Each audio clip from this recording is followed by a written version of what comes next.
선생님마저 우릴 떠나면 어떡해요? 조문객을 모두 울린 주현미의 통곡, 아들에게 남긴 100억 유산, 이 시대의 레전드 나훈아, 남진, 주현미, 서른도의 인생을 송두리째 바꿔놓은 작사가이자 대중음악의 숨은 공로자 남국인이 향년 82세의 나이로 10월 10일 오후 7시 47분께 세상을 떠났습니다.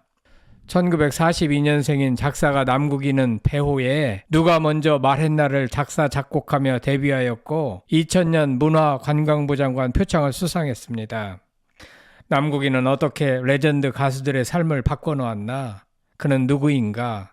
구독, 좋아요, 알림 설정은 사랑입니다. 더 좋은 영상으로 꼭 보답하겠습니다.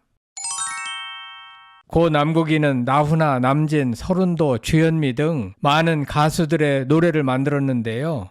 고인은 김상진의 고양이 조화를 비롯해 남진의 님과 함께, 나훈아의 사랑은 눈물의 씨앗과 가지마오, 주현미의 신사동 그 사람, 비 내리는 영동교, 서른도의 잃어버린 30년, 전영록의 사랑은 연필로 쓰세요, 김승진의 스잔 등 무수히 많은 히트곡을 만들어냈습니다.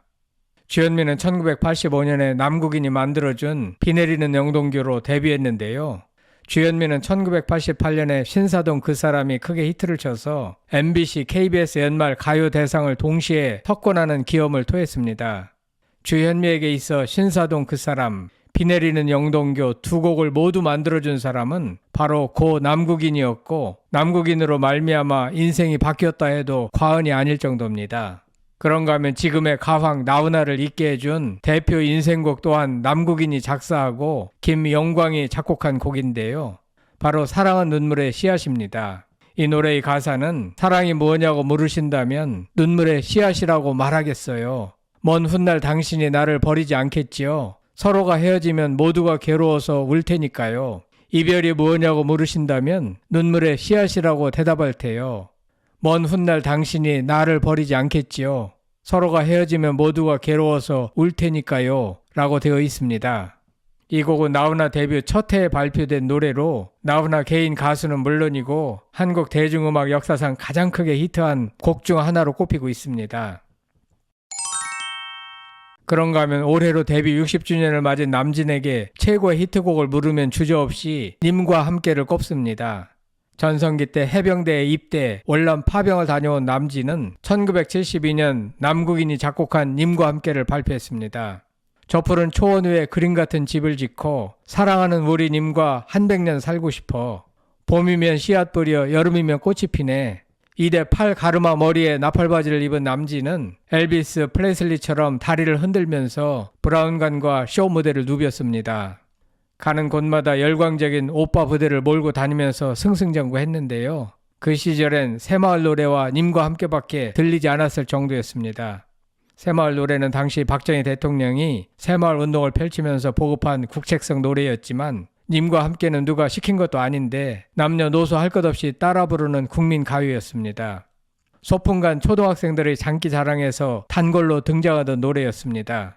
당대 청춘들은 미싱을 돌리고 용접기를 잡고 공사판 질통을 져 나르면서도 님과 함께를 흥얼거렸습니다.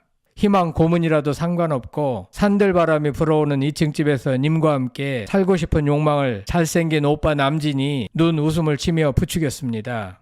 그런데 바로 이 노래를 작곡한 사람이 고 남국인이었습니다. 말하자면 님과 함께는 오늘날의 남진을 있게 해준 소중한 노래였습니다. 그런데 남진은 자신을 스타로 만들어준 바로 이 노래를 자칫 부르지 못할 뻔했다고 합니다. 왜냐하면 남진이 바쁜 일정을 이유로 6개월 넘게 받은 곡을 들어보려고도 하지 않자 이에 작곡가 남국인이 다른 가수에게 이 곡을 넘기겠다고 선언했기 때문이었습니다.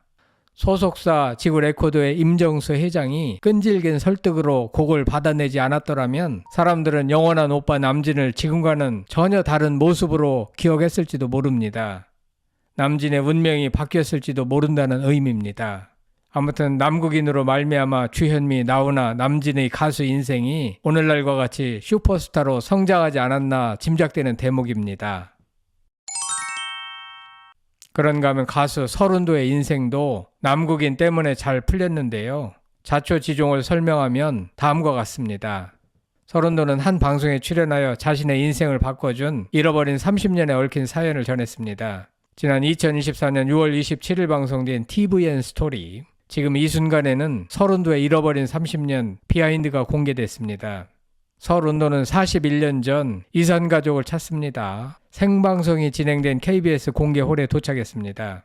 1982년 KBS 신인 탄생이라는 오디션 프로그램에서 5주 연속 1위를 차지하며 화려하게 가요계에 데뷔한 서른도는 신곡이 연속 실패하면서 다시 무명 가수의 삶으로 돌아가 매니저의 단칸방에 얹혀 살며 1년간 나이트클럽을 전전했습니다.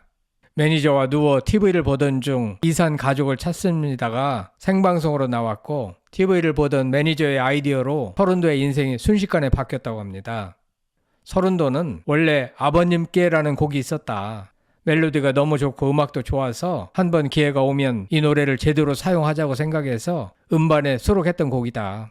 그러던 중에 이산 가족을 찾습니다 방송 첫날에 매니저가 기회가 온 것 같다라며 갑자기 벌떡 일어나더니 그 노래 가사를 바꿔서 방송국에 갖다 주자고 했다. 고 박건호 선생한테 연락해서 가사를 만들어 달라고 부탁했다. 그리고 다음날 녹음을 했다. 그 노래가 바로 잃어버린 30년이다 라고 소개했습니다. 가사를 받고 녹음실에 들어갔다는 서른도는 내가 방송 첫날 이산 가족 장면을 보지 않았나. 벌써 가슴이 아련하더라. 이 가사를 붙이니까 왜 그리 슬프냐. 녹음하는 5시간 동안 목이 메어 노래가 안 나오더라. 내가 울고 있으니까 노래가 안 되는 거다. 간신히 울음을 꼭 참고 마지막으로 불러서 나온 곡이다 라고 회상했습니다. 이후 매니저는 다급히 녹음본을 방송국에 전달했고 그날 저녁 바로 생방송에서 잃어버린 30년이 흘러나왔다고 했습니다. 서른도는 하루아침에 전국구 스타가 됐고 이후 섭외 전화가 빗발쳐 1년치 행사가 모두 잡혀버렸다고 했습니다. 서른도는 아침에 스케줄이 막 들어오더라. 눈 뜨고 나니까 스타가 됐다는 느낌을 받았다. 뭐가 뭔지 모르겠더라. 백지영에 총 맞은 것처럼 아무 생각이 없었다라고 했습니다. 그런데 가만히 생각해보면 잃어버린 30년을 작곡한 사람은 결국 고 남국인이었습니다. 이 곡에다가 박건호 작사가가 짧은 시간에 노랫말을 입혔고 서른도가 그 노래를 불러서 크게 뜬 것입니다. 이렇게 볼 때 결국 서른도를 뜨게 만든 은인은 고 남국인이었습니다. 지금까지 살펴본 바와 같이 고 남국인은 나훈아, 남진, 주현미, 서른도 등이 대형 가수로 뜨게 해준 결정적인 역할을 했음을 알 수 있습니다. 이 밖에도 문헌을 더 찾아보면 고 남국인이 가요계에서 얼마나 소중한 자산이었고 큰 역할을 했는지 밝혀낼 수 있을 것 같습니다. 정말 귀한 음악인을 한 분 잃은 것 같습니다. 그런가 하면 부산에서 태어난 고인은 부산 배정중 배정고를 졸업했습니다. 원래는 가수가 되기 위해 노래학원에 다녔고 작곡가 백영호에게 발탁돼 녹슬은 기타라는 노래를 발표하기도 했습니다. 군 제대 후 서울로 옮겨 작곡에 전념했습니다. 가수 남강수와 듀엣 남형제로 활동하기도 했습니다. 고인은 가수보다 작곡 활동으로 두각을 드러냈습니다. 특히 고인은 2020년 사망한 부인이자 작사가인 정은이와 호흡을 맞춰 곡을 많이 만들기도 했는데 비 내리는 영동교, 신사동 그 사람 등이 협업하여 만든 곡이라고 합니다. 고인의 아들 남상희는 아버지가 유명하다는 걸 모르고 자랐다. 가족분들에게는 그저 평범한 동네 아저씨였다라고 해고했습니다. 아들 남상희는 한 매체와의 전화 인터뷰에서 아버지는 나서는 것도 싫어하시고 방송 같은 데도 잘 안 나가셨다. 평범하고 소박하셨던 분이라고 소개했습니다. 부산에서 태어난 고인은 타고난 경상도 남자로 가족들에게 마지막까지 투박하고 진솔한 아버지였다고 합니다. 아들 남상희는 임종 때 해주신 말은 아니고 아프실 때 해주신 말이 기억난다. 너희끼리 잘 살 수 있지? 나 걱정 말고 잘 살아라 라고 미련 없이 말씀해 주셨다고 이야기했습니다. 아버지와 어머니가 만든 명곡을 많이 듣고 자랐다는 아들 남상희는 두 분이 작곡하면서 자주 싸우시던 기억이 난다. 이거 고쳐라 저거 고쳐라 티격태격 했던 모습이 아직도 눈앞에 아른거린다라고 했습니다. 고인은 작사가인 아내와 함께 평생에 걸쳐 수많은 히트곡을 탄생시켰습니다. 일반적으로 작사가, 작곡가에게는 저작권료가 전체의 15% 내외로 배분된다고 하는데요. 이런 사실을 고려할 때 남국인 부부가 평생 벌어들인 저작권료만 하더라도 최소 100억대에 이를 것으로 추정됩니다. 작사 및 작곡가 당사자가 사망했을 경우 저작권료는 자손이나 지정된 상속자에게 인계됩니다. 저작권은 일반적으로 저작자가 사망한 후에도 70년간 유지되며 이 기간 동안 상속자들이 저작권료를 받을 수 있습니다. 이는 저작권법에 따라 보호되며 상속 절차에 따라 처리됩니다. 한편 유족은 아들 남상희, 딸 남주희가 있습니다. 빈소는 은평 성모병원 장례식장 7호실, 발인은 13일 오전 7시, 장지는 경기도 광주 시안 가족 추모공원이라고 합니다. 한평생 좋은 노래 만들어서 국민들에게 큰 힐링 선사해주신 남국인, 삼가 고인의 명복을 빕니다. 성창일 TV였습니다.